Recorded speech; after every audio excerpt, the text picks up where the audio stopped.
Greetings, my little Darklings and Snarklings. It's your Auntie Vivian here, everybody's favorite Dark Auntie, coming to talk to you about something fun that I've been really enjoying lately. There's been a lot of saying how spring cleaning's coming up. You know, spring forward is probably tonight, and if I can remember correctly. But I've been studying a book, and it's the life-changing magic of tidying up. It's this book right here by Marie Kondo. My cleaning has become extremely intense. I've been doing a lot because my messes tend to be pretty bad. I have a problem with I'm one of those people that stacks things up and completely forgets to put them away. I'm a little bit scatterbrained sometimes. You can tell by the little pieces of fabric over here. They're yeah, I've got a large pile of fabric on my couch. Anyway, so I wanted to talk about The Life-Changing Magic of Tidying Up by Marie Kondo. I have found very many videos, or quite a bit of videos rather, online about cleaning and doing things the Marie Kondo way. I very much enjoy it because it talks about not just throwing things away. It's not throwing things away. It's finding the things that you want to keep.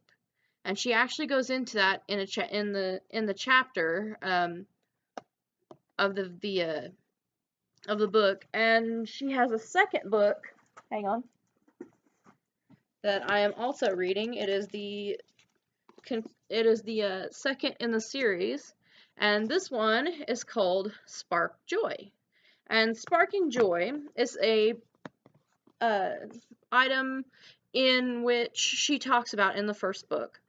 It's a series. I'm not sure if there's going to be more in this series, but the second book has illustrations on all of the different things that she talks about in the first book.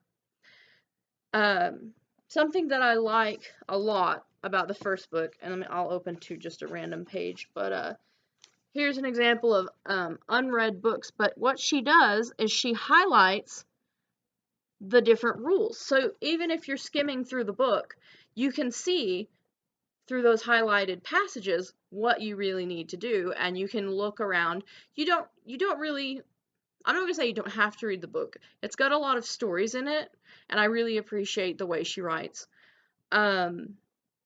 Though she does talk about throwing things away. Yes, you have very many things that you will have to do to throw things away. So what you do is you put the item that you want in your hand, we'll say the book, and you'll think about it, and whatever sparks joy is things you should keep. Things like, for me, this book would be a thing that sparks joy, because I've never found a cleaning book until now that has literally spoke to me in such a way that the Marie Kondo method has. And as a side note, the method, the KonMari method, that is the other title of it. Because this was translated over, I'm not sure.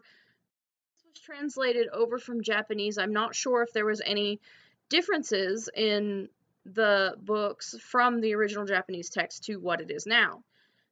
She does talk about a lot of Japanese houses, and there are videos online of her going to American houses. And I was very fond of how she does things. What she does is she will take everything, and it has to be in a specific order, starting with your clothing, and it'll start with your tops. But everything has to be taken out. You have to take everything out. If it's all in different places, it's completely, not how it's supposed to be. So she takes everything out, and if you've forgotten something, obviously that doesn't spark joy with you. So she says to throw it away. If you forget it, it doesn't exist. You don't need it. I'm really enjoying reading these books, though. They spark joy with me, and I really like that about these. I've also started reading other books on, sparking joy, and I have a lot of function is to have books that spark joy for me. I read quite a bit. I have tons of bookshelves. Um, I mean, my bedroom has specific shelves just for bedtime books, whereas in my living room I have my daytime books and all of that sort of thing. Um, Also, I was going to kind of talk to you about something else. I recently purchased some more makeup from the company that I really like, who I did the review on from the Glamour Ghoul box. It was the company that does the My Pretty Zombie makeup. And that makeup has become such a staple in my makeup line that I ordered one of the 6 packs of eyeshadow, and I'm actually wearing 2 of them now. I'm wearing one that's called Friday, which is a silver makeup, and you can just barely see it along there. And then the other one is called Goth Mary Poppins, and I really like this one because it's you can't really tell, but it's got a blue tint to it with a hint of green and purple sparkles. It's really nice. And I've got to say, I'm a glitter goth, so anytime that there's a glitter around, I am all for it. Something else that has been going on is the fact that people are getting into arguments online about whether pastel goth and new goth and those sort of things are goth types. I had to go into a goth conversation because, that's how I am. But honestly, I personally see them as goth subtypes.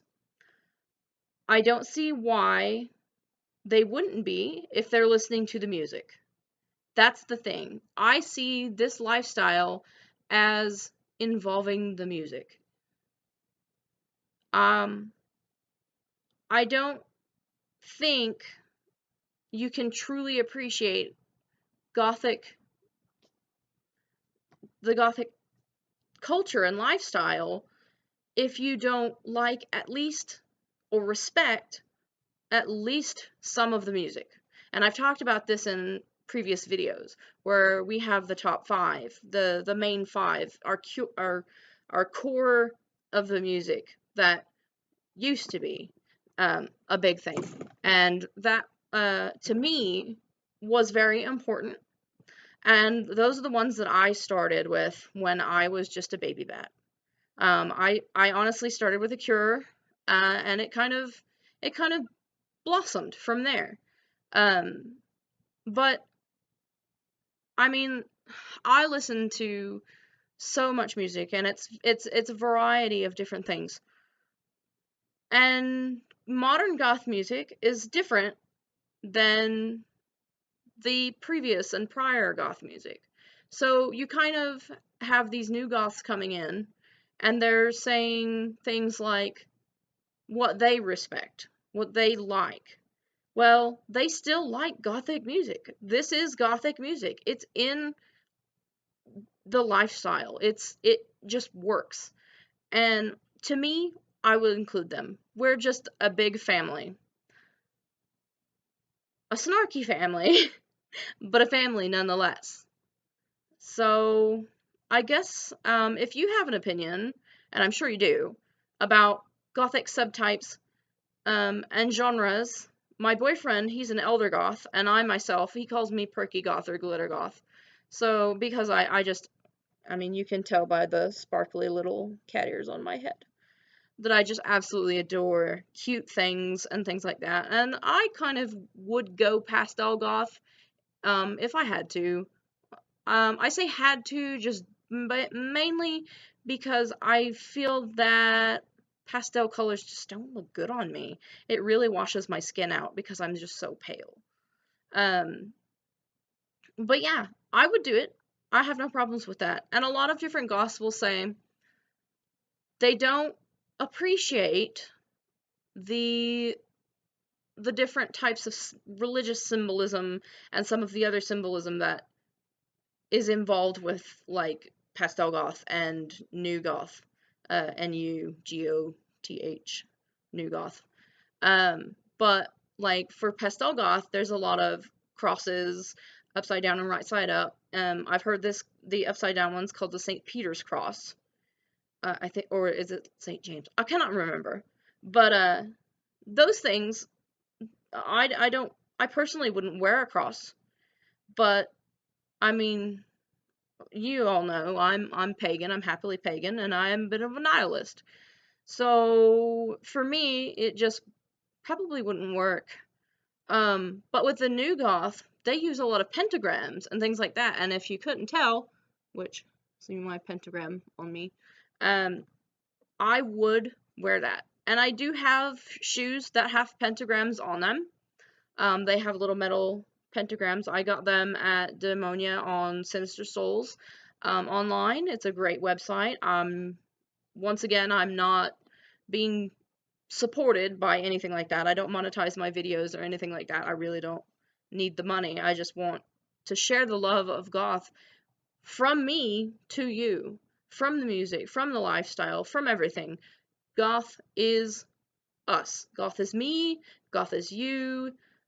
It's just amazing. And the people that I've gotten to talk to are just so friendly, and I know they are snarky a little bit of the time, but that is what I like to hear, because you just can't have goth without snark.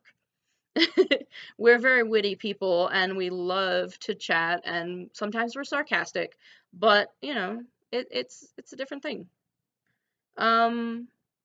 Honestly though, the only thing I don't really appreciate is emo. I'm terribly sorry if you're emo.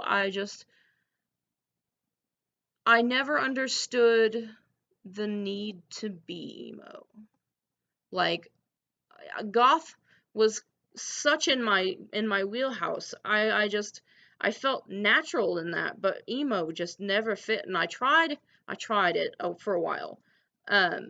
Back in high school, just to dabble, but I didn't really like the music as much as I liked my goth music, and I didn't really like the fashion. It just seemed so different than what I was used to. I'm sure you have opinions on this too, and I have no problem if you want to talk about that too, just in the comments or wherever they are on your screen. I don't know. They change that all the time. Um, but if you have something to say and you want me to hear it, I will listen. And if you want me to do a video on anything that you think is important, just let me know. And you can send me messages like on Twitter, on my Insta. You can send me, like, I post things on my Insta sometimes, not all the time, although usually it's something crazy. Like the other day I posted a picture of bacon because I was really proud of myself for making the perfect bacon.